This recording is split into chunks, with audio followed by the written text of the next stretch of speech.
மீட்பெருமாகிய ஆண்டவராகிய இயேசு கிறிஸ்துவின் நாமத்தில் கிராஸ் டிவி நேயர்களாக உங்கள் அனைவருக்கும் என் அன்பின் வாழ்த்துதலை தெரிவித்துக் கொள்கின்றேன்.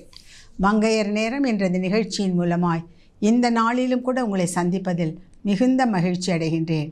தேவனாகிய கர்த்தர் தாமே இந்த நாள் நிகழ்ச்சியை நமக்கு ஆசீர்வதித்து தரும்படியாய் நம்மையும் இந்த நிகழ்ச்சியையும் ஆண்டுடைய கரத்திலே நாம் ஒப்பு கொடுத்து ஜெபிப்போமா? தகப்பனே, இதோ இந்த வேளையிலும் எங்களை உம்முடைய கரத்திலேயே அர்ப்பணிக்கிறோம் ஆண்டவரே. யாரிடத்தில் நாங்கள் போவோம் சுவாமி? வாழ்வு தரும் வார்த்தை உம்மிடத்தில் தானே இருக்கிறது. ஆகவே நாங்கள் உம்மை நோக்கி வந்திருக்கிறோம் ஐயா. இந்த காலகட்டத்திலே எங்களுக்கு தேவையான மன்னாவை நீர் தாமே போஷிக்கும்படியாய் என் தேவனாகிய கர்த்தரை நோக்கி நாங்கள் வந்திருக்கிறோம். தகப்பனே, நீர் பேசுவதை நாங்கள் கேட்கும்படியாய் எங்கள் செவியை நீர் திறந்தருளும், எங்கள் உள்ளத்தை திறந்தருளும் சுவாமி. தகப்பனே, நீர் விதைக்கின்ற விதை நூறத்தனையாய் பலன் கொடுக்கக்கூடியதாக எங்கள் உள்ளத்தின் நிலத்தை நீர் பண்படுத்துவீராக. பரிசுத்த ஆவியானவர் தாமே பொறுப்பேற்று கொள்ளும்படியாய் தகப்பனே எங்களை ஆளுகை செய்யும்படியாய், இந்த நிகழ்ச்சியை ஆளுகை செய்யும்படியாய் அவருடைய கரத்திலேயே நாங்கள் அர்ப்பணிக்கிறோம். நீர் பேசும், நாங்கள் கேட்கிறோம். மீட்பர் இயேசுவின் மூலம் பிதாவே, ஆமென், ஆமென். நாம் இன்றைக்கும் தியானிக்கும்படியாக எடுத்துக்கொண்ட வேத வசனம் யோனா தீர்க்கதரிசியின் புத்தகம் 3ஆம் அதிகாரம் 4-5 வசனங்கள். யோனா 3:4-5.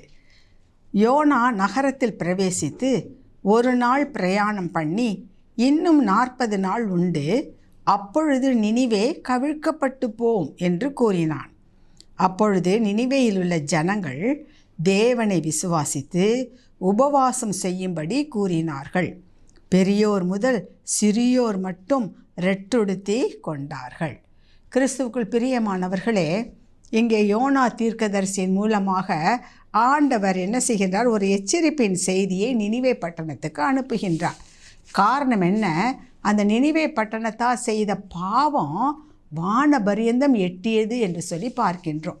அத்தனை பாவிகளாய், அத்தனை அக்கிரமம் செய்பவர்களாய், தேவன் அருவருக்கின்ற காரியங்களிலே ஈடுபட்டு உணர்வில்லாத ஜனங்களாய் இருந்தார்கள். இந்த பாவத்தின் நிமித்தமாக என்ன செய்யப்பட்டது? அந்த நினிவே பட்டணம் சாபத்திற்கு உள்ளானது. ஆகவே ஆண்டவர் மிகவும் இரக்கம் உள்ளவராயிற்றே. எனவே உடனே அவர்களை அழிக்க அவர் நினைக்கவில்லை. சாபத்திற்கு உட்பட்டு அவர்கள் மாண்டு போக வேண்டும் என்பது அவருடைய விருப்பம் அல்ல. எல்லோரும் ரட்சிக்கப்பட வேண்டும் என்பது தான் என் தேவனுடைய சித்தம். அதுதான் அவருடைய அன்பு. பிரியமானவர்களே, சரி, ஒரு எச்சரிப்பை முதலாவது கொடுப்போம் என்று சொல்லிதான் இந்த யோனா தீர்க்கதரிசியின் மூலமாக அவர் அந்த நினிவே பட்டணத்திற்கு ஒரு எச்சரிப்பின் செய்தியை அனுப்புகிறார். என்ன சொல்கிறாரு? இன்னும் 40 நாளில் இந்த நினிவே கவிழ்க்கப்பட்டு போம். அப்படின்னா என்ன அர்த்தம்? முற்றிலுமாக அழிக்கப்பட்டு போம். ஒருவரும் தப்பிக்க முடியாது. மிருக ஜீவன்களாக இருக்கட்டும், அது ராஜாவாக இருக்கட்டும், அல்லது ஜனங்களாகவோ குழந்தைகளாகவோ யாராக இருக்கட்டும், ஒருவரும் தப்பிக்க முடியாது. ஏனென்றால் இது கோபாக்கினை. எனவே அவர் சொல்கின்றார், ஒருவரும் தப்பிக்க முடியாது என்று அதை அவர்கள் புரிந்து கொள்ள வேண்டும் என்பதற்காக அவர் சொல்லி அனுப்புகின்றார். கிறிஸ்துவுக்குள் பிரியமானவர்களே, யோனா தீர்க்கதரிசி வந்து சொல்லுகின்றார், இப்படியாக இன்னும் 40 நாள் இருக்கிறது, நினிவே கவிழ்க்கப்பட்டு போ.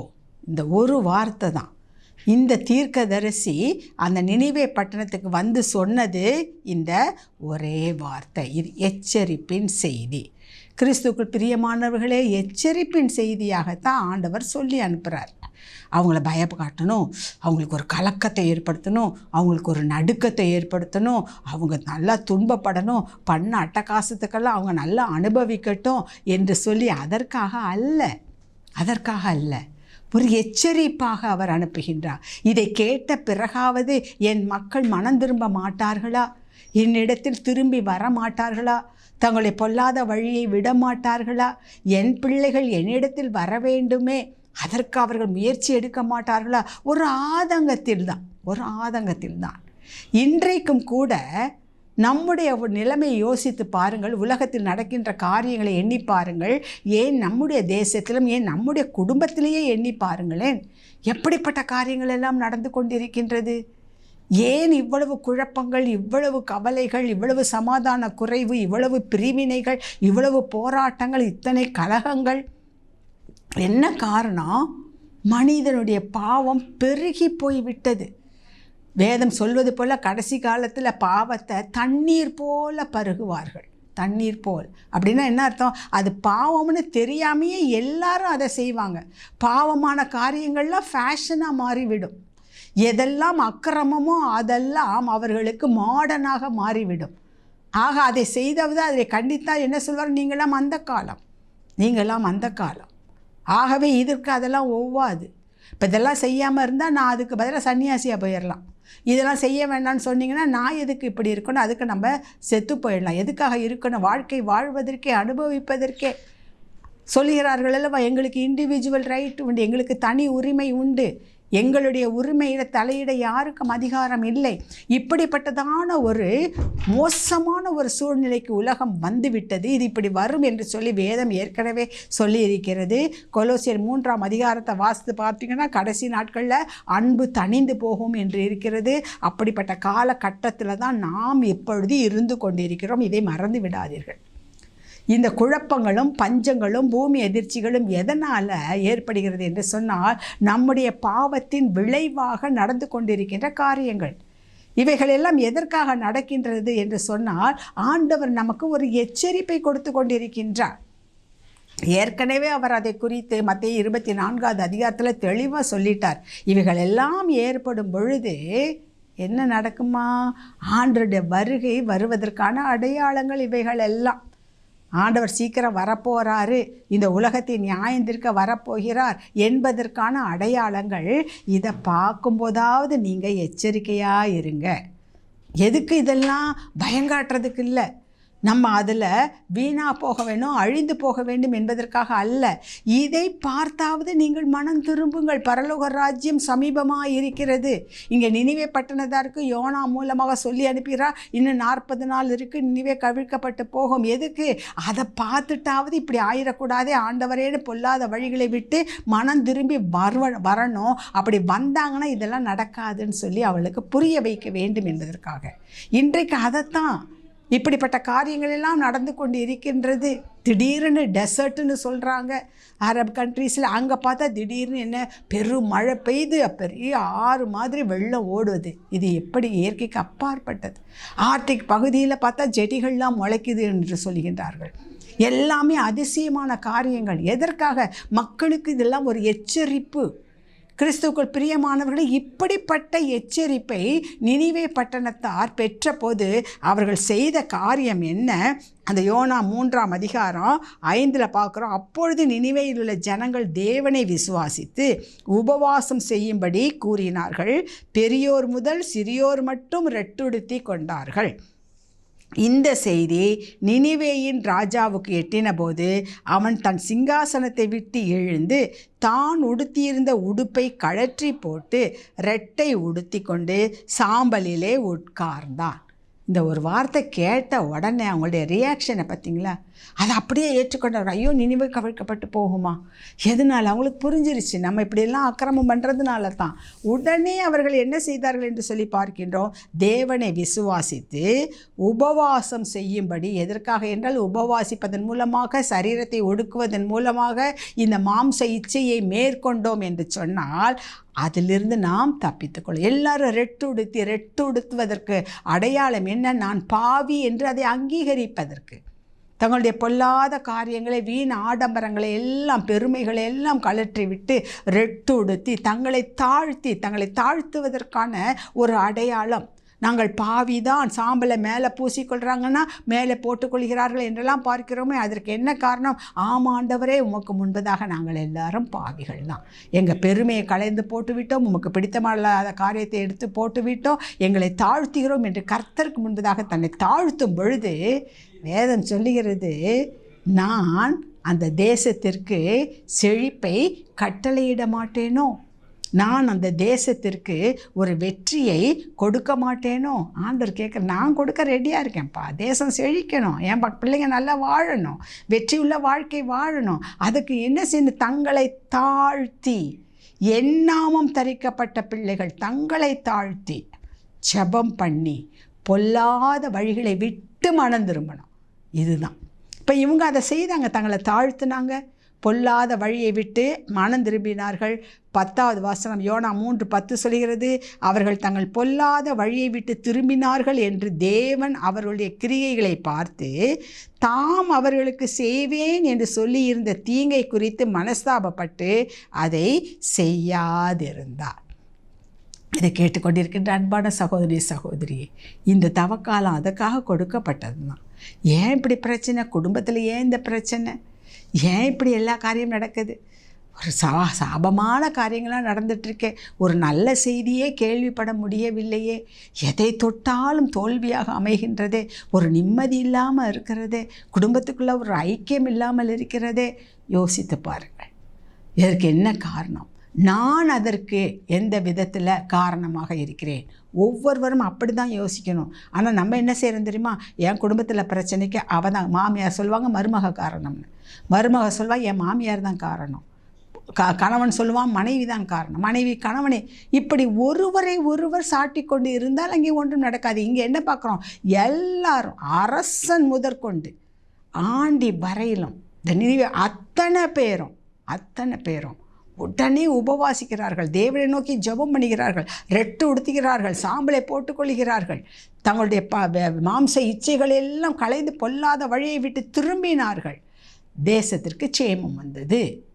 அதே போல் உங்கள் குடும்பத்தில் என்ன பிரச்சனை இருந்தாலும் சரி, என்ன காரியம் இருந்தாலும் சரி, இதை கேட்டுக்கொண்டிருக்க அன்பான சகோதரி சகோதரியே, முதலாவதாக உனக்குள் இருக்கின்ற குறை என்ன என்பதை நீ சற்று ஆண்டவருடைய சமூகத்திலே வைத்து அலசி பார்க்க. அதுக்கு தான் இந்த காலம் கொடுக்கப்பட்டிருக்கிறது. இத்தனை கன்வென்ஷன் நடக்குது, இத்தனை ஜெபம் நடக்குதுன்னா என்ன அர்த்தம்? அதில் ஆண்டுடைய வார்த்தை புறப்பட்டு வரும் பொழுது அது உங்களுக்குள் கிரியை செய்வதாக இருக்க வேண்டும். அந்த வார்த்தை உங்கள் இருதயத்தை ஊடுருவி பாய்வதாக இருக்க வேண்டும். அப்பொழுது தான் அது பிரயோஜனம். ஏதோ எல்லோரும் போகிறாங்க நானும் போகிறேன்னு சொல்லிவிட்டு அங்கே போய் உட்கார்ந்துட்டு எழுதி வருவதற்காக பிறகு நான் எல்லா கன்வென்ஷன் கொடுத்து பங்கு பெற்றோம், எல்லா ஆராதனையிலும் பங்கு, ஒரு பிரயோஜனம் உன்னுடைய வாழ்க்கையில் நீ உன்னுடைய பொல்லாத வழியில் உன்னுடைய சுபாவத்தில் மாற்றம் இல்லை என்று சொன்னால் அதனால் ஒரு பிரயோஜனமும் இல்லை. தவக்காலம் என்று வைத்ததில் அர்த்தமே இல்லாமல் போய்விடுகிறது. கிறிஸ்துவுக்குள் பிரியமானவர்களே, இங்கே நினிவே பட்டணத்தார் அதை செய்தார்கள். தேவன் பார்க்கிறார். அவர்கள் தங்களுடைய பொல்லாத வழியை விட்டு திரும்பினார்கள் என்று சொல்லி அவர் கண்டு தான் சொல்லி இருந்த தீங்கை குறித்து மனஸ்தாபப்பட்டு அதை செய்யாதிருந்தார். அதே போல் கேட்டுக்கொண்டிருக்க அன்பான சகோதரி உங்கள் வாழ்க்கையிலும் கூட உங்களுடைய குடும்ப காரியத்திலோ, தொழில் காரியத்திலோ, ஊழியத்திலோ அல்லது மற்ற எந்த தொழில் ஸ்தலத்திலோ எந்த இடத்துல நீங்கள் எங்கே தவறுகிறீர்கள், எங்கே நிர்விசாரமாக இருக்கிறீர்கள், எங்கே நீங்கள் உண்மையாக உத்தமம் இல்லாமல் இருக்கிறீர்கள், சற்றே அலசி ஆராய்ந்து பார்த்து அதை விட்டு மனம் திரும்பினீர்கள் என்று சொன்னால் கர்த்தர் நிச்சயமாகவே அந்த இடத்திலே உங்களை உயர்த்த அவர் வல்லவராக இருக்கிறார். நம்மை நாமே திருத்தி கொள்வதற்காகத்தான், ஆசீர்வாதத்தை பெற்றுக்கொள்ள தடையாக இருக்கின்ற நம்முடைய சுபாவங்களை மாற்றிக்கொள்வதற்காகத்தான் இந்த தவக்காலங்கள் நம்மை ஆராய்ந்து சுய பரிசோதனை செய்வதற்காக கொடுக்கப்பட்டது. அங்கே எச்சரிக்கப்பட்டார்கள். நினிவே பட்டணத்தார் மனம் திரும்பினார்கள். அதே போல் இன்னொரு காரியம், யோவேல் தீர்க்கதரிசியின் புத்தகம் 2ஆம் அதிகாரத்தில் நாம் ஒரு காரியத்தை பார்க்கின்றோம். 2ஆம் அதிகாரம் 1வது வசனம் சொல்லுகிறது, சீயோனிலே எக்காலம் ஓதுங்கள், என் பரிசுத்த பர்வதத்திலே எச்சரிப்பின் சத்தம் இடுங்கள், தேசத்தின் குடிகள் எல்லாம் தத்தளிக்க கடவர்கள், ஏனெனில் கர்த்தருடைய நாள் வருகிறது, அது சமீபமாயிருக்கிறது. சீயோனிலே எக்காலம் ஓதுங்கள், என் பரிசுத்த பர்வதத்திலே எச்சரிப்பின் சத்தம் இடுங்கள், தேசத்தின் குடிகள் எல்லாம் தத்தளிக்க கடவர்கள், ஏனெனில் கர்த்தருடைய நாள் வருகிறது, அது சமீபமாயிருக்கிறது. சீயோனிலே எக்காலம் ஓதுங்கள் என்றால் என்ன அர்த்தம்? சபை மக்களே, விசுவாசிகளே, அவர்களுக்கு நீங்கள் இதை எடுத்து சொல்லுங்கள். என்ன சொல்லுங்கள்? கர்த்தருடைய நாள் சமீபமாக இருக்கிறது. முன்பு நாம் எதிர்பார்த்ததை காட்டிலும் பிரியமானவர்களே, இப்பொழுது ஆண்டவருடைய வருகை மிக மிக சமீபம், மிக மிக சமீபம். முந்த சொல்லலை, நம்ம கடைசி காலத்தில் வாழ்ந்துட்டுருக்கோம். கடைசி காலத்தில் வாழலை, கடைசி நாளில் வாழ்ந்துட்டுருக்கோம். இப்போ கடைசி நாள்லேயும் வாழலை, கடைசி மணி நேரத்திலே நாம் இருந்து கொண்டிருக்கின்றோம். எப்பொழுது தேவனுடைய வருகை, இயேசுவின் வருகை இருக்கும் என்று சொல்ல முடியாது. எல்லா இயற்கைகளும் சூழ்நிலைகளும் உலக காரியங்களும் அவருடைய வருகைக்கு ஆயத்தமாகி கொண்டு இருக்கின்றன. மனிதன் ஒருவன் மட்டும் இன்னும் ஆயத்தமாகவில்லை. அதுதான் எச்சரிப்பின் செய்தி. இங்கே யோவேலுக்கு சொல்கிறாங்க, நீங்கள் என்ன செய்யுங்க, எக்காலம் ஊதுங்கள், என தேசத்தின் குடிகளுக்கெல்லாம் இப்படி காலம் வரப்போகுது, கர்த்தருடைய நாள் சமீபமாக இருக்கிறது. உடனே அந்த செய்தியை கேட்டுட்டு அந்த மக்கள் என்ன செய்கிறார்கள்? 11வது வசனத்தின் பின்பகுதியில் பார்க்கின்றோம், அந்த நாள் எப்படி இருக்கும்? கர்த்தருடைய நாள் பெரிதும் மகா பயங்கரமுமாயிருக்கும். அதை சகிக்கிறவன் யார்? அதை சகிக்கிறவன் யார்? ஆண்டவருடைய கோபாக்கினையினால அவருடைய கோபத்திற்கு முன்பதாக நிற்கத்தக்கவன் யார்? இந்த உலக உபத்திரவத்தில் அதை சகிக்கிறவன் யார்? இப்போ நல்லா இருக்கிற காலகட்டத்திலே சில காரியங்களை நம்மால் விட்டு கொடுக்க முடியவில்லை என்று சொன்னார். இந்த காலகட்டத்திலே நம்மால் சில காரியங்களை சகித்து கொள்ள முடியவில்லை என்று சொன்னால் அந்த காலகட்டத்திலே நாம் எப்படி சகிப்போம்? வேதத்தில் தீர்க்கதரிசி நம்மளை பார்த்து கேட்குறாரு, காலாட்களோட ஓடுறதே உனக்கு கஷ்டமாக இருந்தா வேகமாக ஓடுறவங்களோட நீ எப்படிப்பா ஓட போகிற? இதிலேயே உன்னை விசுவாசத்தில் காத்துக்கொள்ள முடியவில்லை என்று சொன்னால் அந்த கிறிஸ்து நாள் வரும் பொழுது நீ எப்படி அதில் இருப்ப? எப்படி இருக்க முடியும்? இஸ்ரவேலில் எப்போ ரட்சிப்பு வருமா? புறஜாதிகளின் நிறைவு வரும் பொழுது தான் இஸ்ரவேலுக்கு ரட்சிப்பு வரும்னு ஆண்டவர் இப்போ புறஜாதிகளுக்கு கொடுக்கப்பட்டிருக்கிற இந்த காலத்திலே, பரிசுத்த ஆவியானவர் காலத்திலே உன்னை நீ சரி செய்து கொள்ள முடியாவிட்டால், பொல்லாத வழியை விட்டு மனம் திரும்ப முடியாவிட்டால், பொழுது பரிசுத்த ஆவியானவர் குறிப்பிட்ட காலத்திலே எடுத்துக்கொள்ளப்படுவார். ஆவியானவருடைய பலத்தோடு தான் நாம் எதையும் மேற்கொள்ள முடியுமே தவிர நம்முடைய சொந்த முயற்சினால் மேற்கொள்ளவே முடியாது. அதுக்கு தான் உபவாசம், அதுக்கு தான் ஜெபம். ஆண்டவரே உம்முடைய வல்லமையை தாரும். ஜெபம் எதற்காக? வல்லமையை பெற்றுக்கொள்வதற்காக. உபவாசம் எதற்காக? நம்முடைய ஜென்ம சுபாவங்களை ஒடுக்கிவிட்டு தேவ சுபாவத்தை தரித்து கொள்வதற்காக. அதற்காகத்தான். தேவ சத்துவத்தை நாம் பெற்றுக்கொள்வதற்காகத்தான். உலகம் பிசாசு சரீரத்தை மேற்கொள்வதற்காகத்தான். அதற்காக தான் இந்த காலகட்டம். யோவேல் தீர்க்கதரிசி சொல்கிறாரு, சீயோனில் எக்காலம் ஊதி சொல்லு, கர்த்தருடைய நாள் சமீபமாக இருக்குது, அது மகா பயங்கரமாக இருக்கும், அதை சகிப்பவன் யார் என்று சொல்லி. பிறகு நடந்த காரியம் என்னவென்று பார்க்கின்றோம்.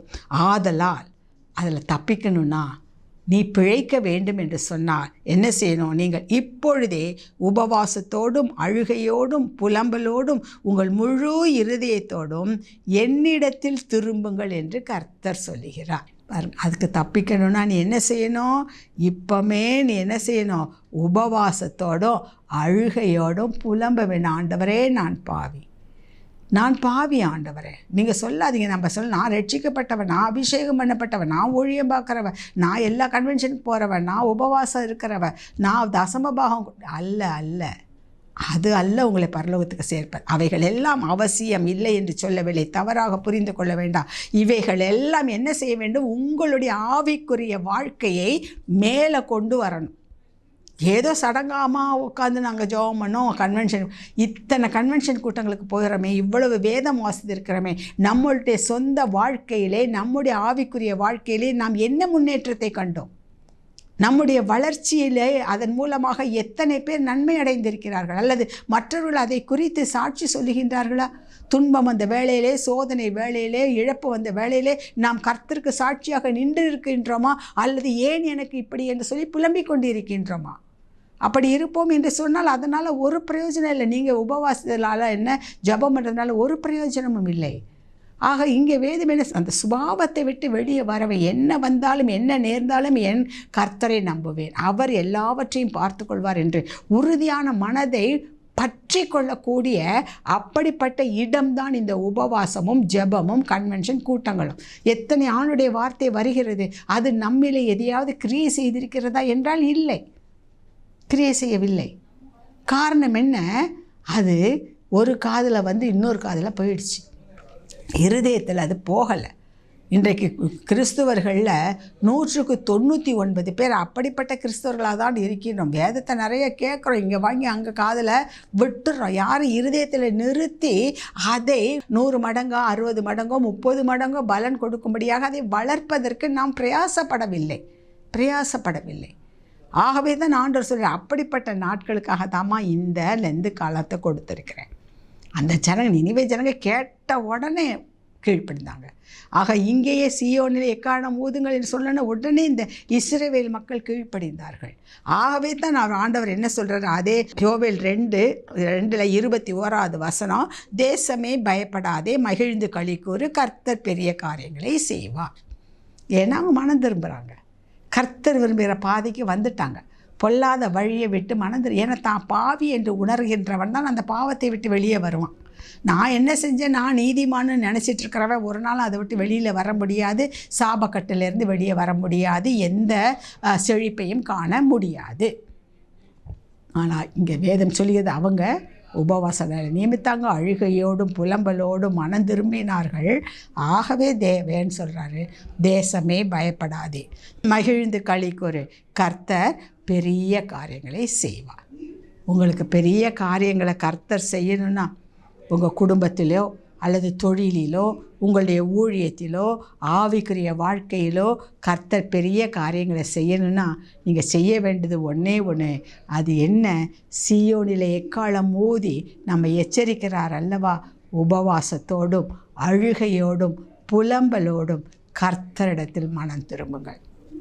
நான் பாவிதான் ஆண்டவரே, இன்னும் எனக்கு இந்த முரட்டு குணம் இருக்கிறது, இன்னும் எனக்கு கீழ்ப்படியாத குணம் இருக்கிறது, இன்னும் உலகத்தின் சில சிற்றின்பங்களுக்கு நான் அடிமைப்பட்டு இருக்கிறேன், இதிலிருந்து நான் வெளியே வரணும்ப்பா.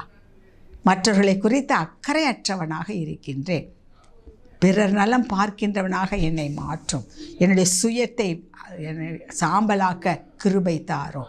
இப்படி நீங்கள் ஜெபம் பண்ணி, இந்த காலகட்டம் அதற்காக கொடுக்கப்பட்டது. எத்தனை பிரசங்கம் எவ்வளோ கேட்டோன்னு இல்லை, எவ்வளவு அதன் மூலமாக நாம் நம்மை மாற்றிக்கொண்டோம் என்பது தான். நிறைய காரியங்களை சொல்லலாம். எபிரேயருக்கு எழுதின நிருபத்தில் 4ஆம் அதிகாரம் 12 பவுல் விதமாய் சொல்கிறார். எபிரேயர் 4:12, தேவனுடைய வார்த்தையானது ஜீவனும் வல்லமையும் உள்ளதாயும் இருபுறமும் கருக்குள்ள எந்த பட்டயத்திலும் கருக்கானதையும் ஆத்துமாவையும் ஆவியையும் கணுக்களையும் ஊனையும் பிரிக்கத்தக்கதாக உருவ குத்துகிறதாயும் இருதயத்தின் நினைவுகளையும் யோசனைகளையும் பகை அறுக்கிறதாயும் இருக்கிறது. ஆண்டவர் எப்படிப்பட்டதாக இருக்கான்? அது வல்லமை உள்ளது. இருபுறமும் கருக்குள்ள பட்டயத்தை காட்டிலும் அது அவ்வளவு ஷார்ப்பாக இருக்குமா. அது என்ன செய்தா? நம்முடைய நினைவுகள், நம்முடைய வார்த்தைகள், நம்முடைய யோசனைகளை வகையறுக்கிறது. அப்படின்னா என்ன அர்த்தம்? எதை சிந்திக்கலாம், எதை பேசலாம், எதை சொல்லலாம், எதை செய்யலாம் என்பதை வகையறுத்து இதை செய்ய, இதை செய்யாதே, இதன்படி நட, இதன்படி நடக்காது, இப்படி வகையறுத்து சொல்கிறது தான் தேவனுடைய வார்த்தை. அந்த வார்த்தை இருதயத்தை உருவ குத்துகிறதாக இருக்கிறது. நிறைய உதாரணம் சொல்லலாம். அப்போஸ்தலர் 9ஆம் அதிகாரம் 4-6 வரையிலும் வாசித்து பார்த்தோம்னா அதில் இந்த சவுல் எவ்வளோ மோசமானவன் பாருங்கள். ஆண்டவருடைய இயேசு கிறிஸ்துவை பற்றி பேசுகிறவங்களெல்லாம் கொலை செய்யும் பொருட்டு அவன் என்ன செய்கிறான்? சீஷர்களெல்லாம் பயமுறுத்தி கொலை செய்யணும், இனிமேல் இயேசு குறித்து பேசக்கூடாதுன்னு பிரதான ஆசாரியர்கிட்டையே பெர்மிஷன் வாங்கிட்டு போகிறான். அப்படி போகும் பொழுது தான், அவன் பிரயாணமாய் போகும் பொழுது தான் தமஸ்குவுக்கு பக்கத்தில் வந்தப்போ ஒரு ஒளி அவரை சுற்றி பிரகாசித்தது. அவன் தரையிலே விழுந்தான். 4-6 சொல்கிறது. அப்போஸ்தலர் 9, அவன் தரையிலே விழுந்தான். அப்பொழுது சவுலே சவுலே, நீ என்னை ஏன் துன்பப்படுத்துகிறாய் என்று தன்னுடனே சொல்லுகிற ஒரு சத்தத்தை கேட்டான். அதற்கு அவன், ஆண்டவரே நீர் யார் என்றான். அதற்கு கர்த்தர், நீ துன்பப்படுத்துகிற இயேசு நானே, முள்ளில் உதைக்கிறது உனக்கு கடினமோ என்றான். அவ்வளோதான் அந்த வார்த்தை சொன்னார். உடனே அவன் நடுங்கி திகைத்த, ஆண்டவரே நான் என்ன செய்ய சித்தமாயிருக்கிறீர் என்றான். ஒரே ஒரு வார்த்தை, நீ துன்பப்படுத்துகிற கிறிஸ்து நான் தான், முள்ளில் உதைக்கிறது உனக்கு கடினமோ. அந்த ஒரு வார்த்தை அந்த சவுலாக, முரட்டாட்டம் உள்ளவனாக, கொலையாளியாக, கிறிஸ்துக்குள் பிரியமான மோசமான ஒரு மனிதனை அப்படியே மாற்றி, உடனே அவன் என்ன சொல்கிறான்? ஆண்டவரே நான் என்ன செய்ய நீர் சித்தமாயிருக்கிறேன். நம்ம எத்தனை வார்த்தையை கேட்குறோம், எவ்வளோ பிரசங்கம் கேட்குறோம். என்றைக்காவது ஆண்டவரே இப்படிலாம் சொல்லியிருக்கீங்களே, நான் என்னப்பா செய்யணும்? என் சுபாவம் இப்படி இருக்கிறதே, நான் எப்படிப்பா அதை மாற்றுறது? என் குடும்ப நிலைமை இப்படி இருக்கிறது, இதுக்கு தகுந்த மாதிரி நான் உலகத்துக்கு ஒத்த வேஷம் தெரியாமல் உமக்கு பிரமாணிக்கமாக இருக்க நான் என்னப்பா செய்யணும்? என்னைக்காவது கேட்டிருக்கோமா?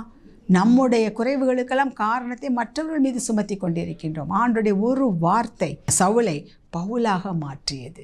அதே போல் கிறிஸ்துவுக்கு பிரியமானவர்களே, புனித பிரான்சிஸ் சவேரியாரை குறித்து நாம் கேள்விப்பட்டிருக்கின்றோம். கடற்கரை ஓரமாக இந்தியாவில் ஒரு பெரிய மிஷினரியாக வந்து பெரிய மாற்றத்தை கொடுத்தவர் அவர். ஒரு பெரிய மிஷினரி என்றால் அவர் தான். அநேக பேரை ஆண்டவருக்குள்ளாக வழி நடத்தினவர். அவர் எப்படி சந்திக்கப்பட்டார் தெரியுமா? அந்த ஒரே வார்த்தை, மத்தேயு சுவிசேஷம் 16ஆம் அதிகாரம் 26வது வசனம் அவரை தொட்டது.